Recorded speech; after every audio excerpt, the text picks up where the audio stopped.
Hello, Drake Hawkins, Music Optimistic here, and today I'm going to be counting down my top 15 best albums of 2021. Now, if you're a longtime viewer of the channel, you may be wondering, Matt, didn't you already do this at the end of the year? And while I did do that, if you don't know, I was arrested early 2020 and was only released August of this year, so I was still able to listen to some music. So yeah, I wasn't able to listen to a whole lot of albums from that year, and it's whatever. And recently I thought, since the decade is about to be halfway over, why don't I go back to 2021 and 2020, the 2 years which I've barely heard any music from, and go through and give my opinions on albums that came out in those years so that I can formatively do a best albums of the decade so far list once this year is over. And yeah, I listened to a good handful of albums, some of which I expected to make the list before I even put it on here to listen to, and a couple of which were big surprises to me.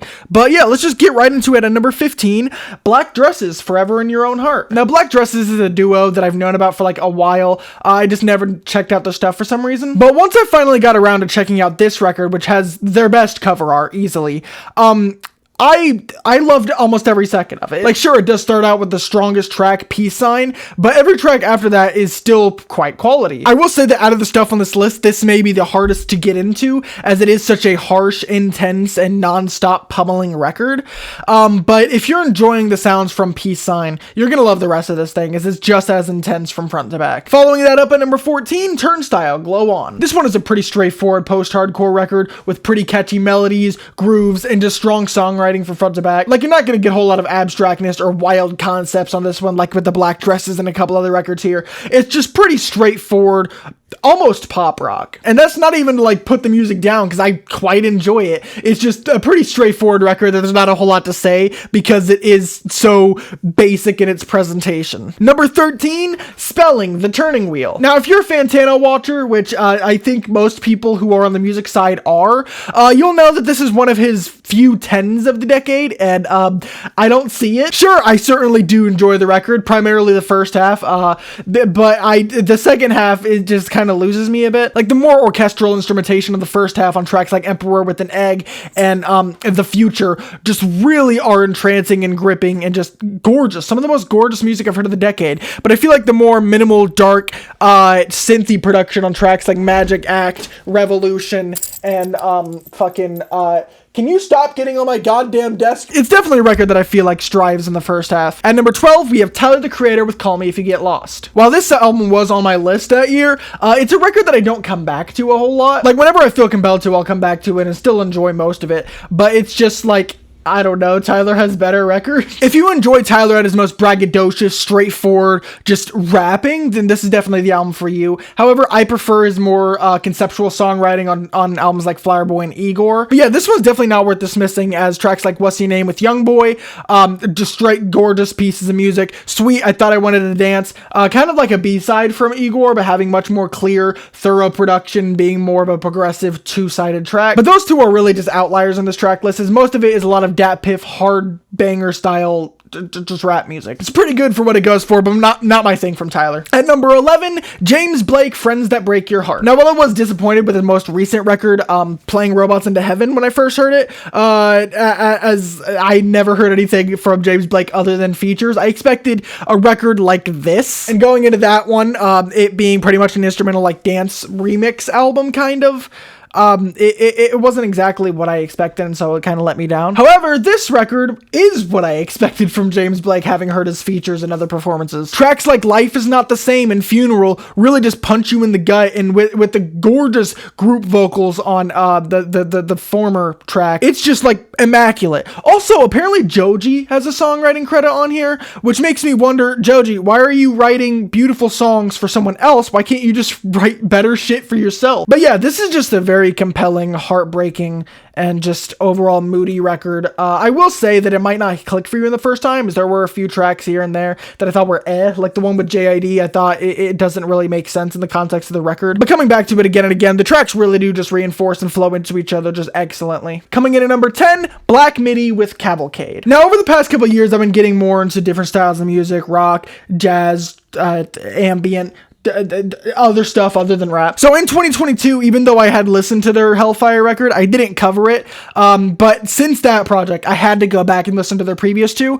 And oh my god, everything that they've put out is fantastic. This one here, Cavalcade, is technically my least favorite of which, but it's still in our number 10 spot. I still think it's fantastic. Like the intro, John L. alone is like a perfect, just progressive I just fucking said that word. It's just such a masterfully written, performed, and structured track. Like, it doesn't get old throughout its almost 6-minute runtime. But yeah, the guitar work and the breakdown in the latter half of this track is just absolutely fucking immaculate and mind-bending. How they got people to play this as tightly as they did. Like, the orchestration on here is just so tight and immaculate. And it sounds like these tracks can't even be performed live. But if you look at any single performance that they've done, like Martin A is my favorite performance of John L.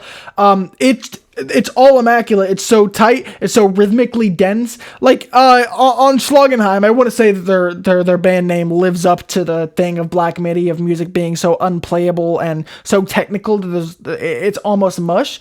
But from this album and Hellfire, it's like, oh my god, how are human beings playing this shit? Number 9, Genesis Owusu, Smiling with No Teeth. Now, while I do think his most recent record, The Struggler, is a little better, this one is also like much more consistent and hit after hit after hit. Like, while The Struggler is a whole lot more conceptual, this one is just a whole lot more fun. There may not be any overarching thing or sonic consistency from track to track to track, but the songs on here just range from bop to banger to smooth, sad shit. Like the title track on here, Smiling with No Teeth, is just one of the most gorgeous and anthemic choruses you will hear in this style of music, period. And while the album does open up with the weakest track on it, don't dismiss it because of that. Most of the record does not sound like that weird UK post-punk type thing. And next up, number 8, probably the most commercially viable album on this list, Silk Sonic, An Evening with Silk Sonic. I didn't put this one on my list in 2021, even though I had heard it, because up to that point, I had pretty much only been listening to rap albums. I'd heard like a few now and then, but in that year, the only one that I had heard that was not rap was this. And so it would feel weird having this on the list just out of nowhere.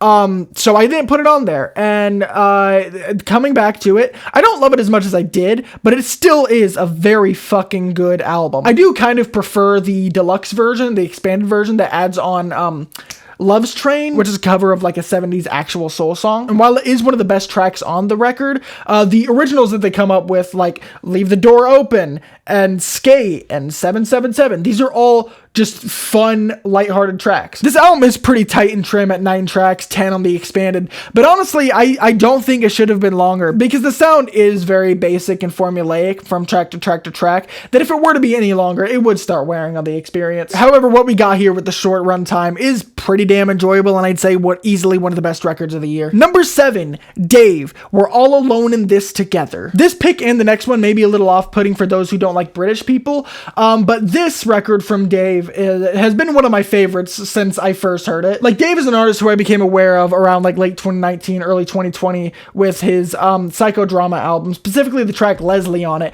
with it being such this long progressive rap track and being such a harrowing tale of domestic abuse and stuff that I knew he was an artist I had to keep away. I had to keep tabs on. And on this record, Dave demonstrates further that his writing capabilities are much above his contemporaries. Not only are there longer, heart-wrenching tracks on here like Heart Attack and Both Sides of a Smile, which features James Blake, but these more depressing moments are countered with tracks like Lazarus, which are more upbeat and help keep the vibe a little bit more entertaining. Like, this is a record, I don't want to spoil too much, it is very narrative driven, not holistically, but from a track to track to track basis. So yeah, pretty much just go into this one blind. If you don't like British people, it may not be your thing. At our number 6 spot, Little Simz, Sometimes I Might Be Introvert. This is a pretty long album, but honestly, it flies by. Like, not only is this one of the best rap albums of 2021, but it's easily one of the best rap albums of the decade, as it handles its themes so brilliantly. It's conceptual with these little fairy interlude things. Like, these little interludes may seem like just little roadblocks in the track list as you're looking at it from track to track to track,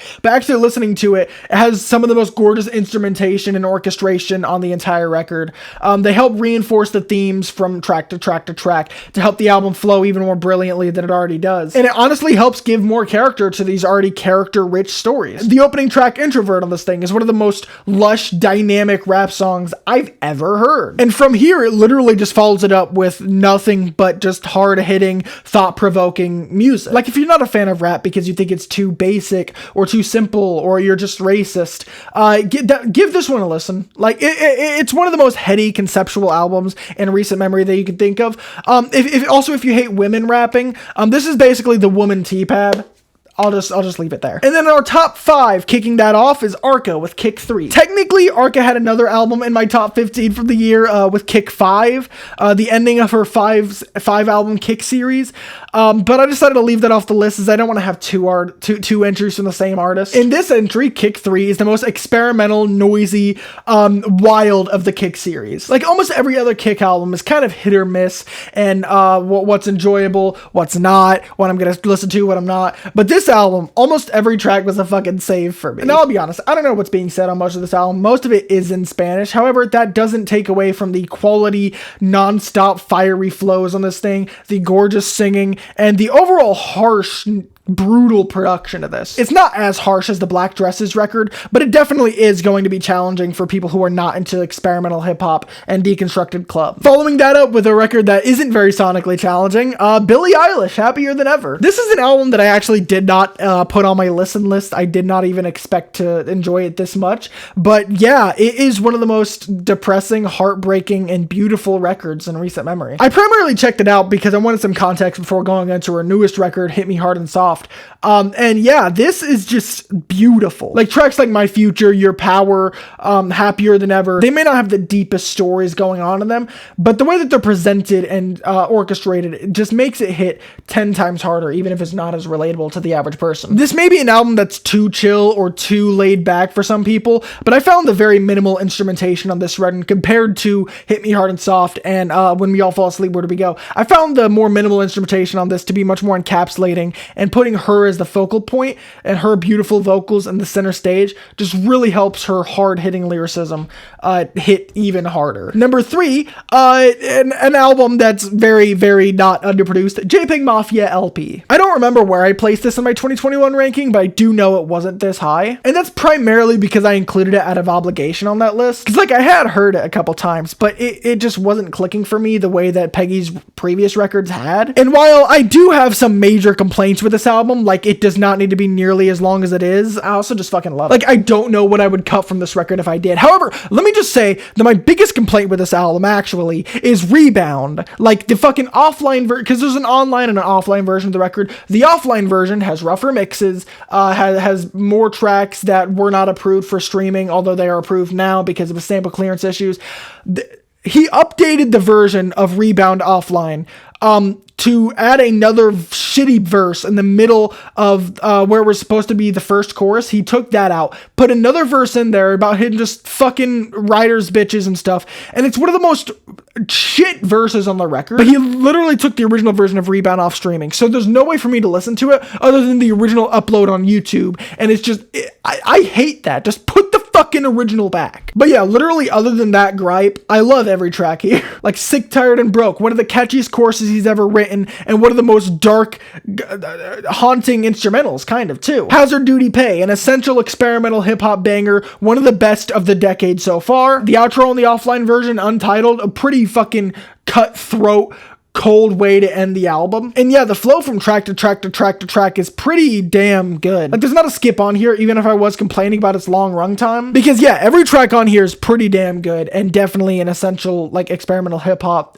record, like, easily. Coming in at number 2, another experimental hip-hop need, Injury Reserve, By the Time I Get to Phoenix. This album was released shortly after the death of one of the members, Steppa J. Roggs, and it definitely feels like it's missing a chunk. Like, trying to describe this album is so infuriating because it's hard to put into words what works and why this sounds good. Because on a technical level, this sounds broken. The mixes are very distorted. The song structures are very off kilter. The flow from track to track to track feels like a broken CD. But that's literally what works about the album, because this, coming after an essential member's passing, feels very, very broken and disjointed, like the members are trying to deal with the grief that comes along with losing an essential essential key member. And that's literally what's happening on the track Top Picks for You, which is one of my favorites from the record and one of the most depressing rap songs I've heard ever. Detailing that even though this person you love is gone, you can still feel their presence through algorithms and things getting recommended to them that you know they would have loved. And just things around that person you lost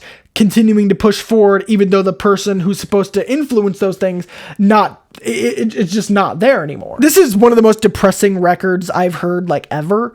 An album that is not an easy listen. I would not recommend it if you're not in the headspace to listen to it. But if you are, it is one of the most rewarding and kind of soul-crushing albums, honestly. And not getting any lighter, our number one pick, one of the best albums of the decade so far. My top album of 2021, Lingua, Ignota, Sinner, Get Ready. Last year, I placed a 2023 record pretty highly on my year-end list, and yeah, this one is even better. Not only because the recording quality on it is 10 times better and more dense, as you can tell on tracks like Man is Like a Spring Flower, but the songwriting and structuring on here is even more harrowing than that record. Like, whereas that one looked more wholly at religion, this album uses religion and faith as a way to like look through her own traumas, both through an abusive relationship that she was in the past, which has been very well detailed, or just processing through her religious trauma. There are moments on this record, like the intro track in Man is Like a Spring Flower, that border on drone music, basically just honing on a single thing and repeating that endlessly to create a very, very dark, brutal, non-stop atmosphere. And that intro track is harrowing. Like, the way that those fucking pianos crash in is just one of the darkest, scariest moments I've heard on any album, period. And this track doesn't really let up on the punishment and sheer pain, except for tracks like Pennsylvania Furnace, which I already knew I loved going into it. This is such a dark, reflective album that you should probably be in a good headspace to listen to. Otherwise, you're not going to get a whole lot, or it's just not going to be your thing. And even if you're in a good place to listen to it, it still might not be your thing. And yeah, those were my picks for best albums of 2021. Let me know down below what I missed, what you would rank. And yeah, that's pretty much all I have to say. I'm going to be working on a 2020 video soon. Going through albums for that year. Recommend albums for me down below. And I have a couple other videos scripted that I'm currently recording, editing, whatever. I'm busy with shit. I also just started college again, so I gotta focus on that shit. So videos may be slowing down even more. Thank you for watching. That's all I have to say. Bye.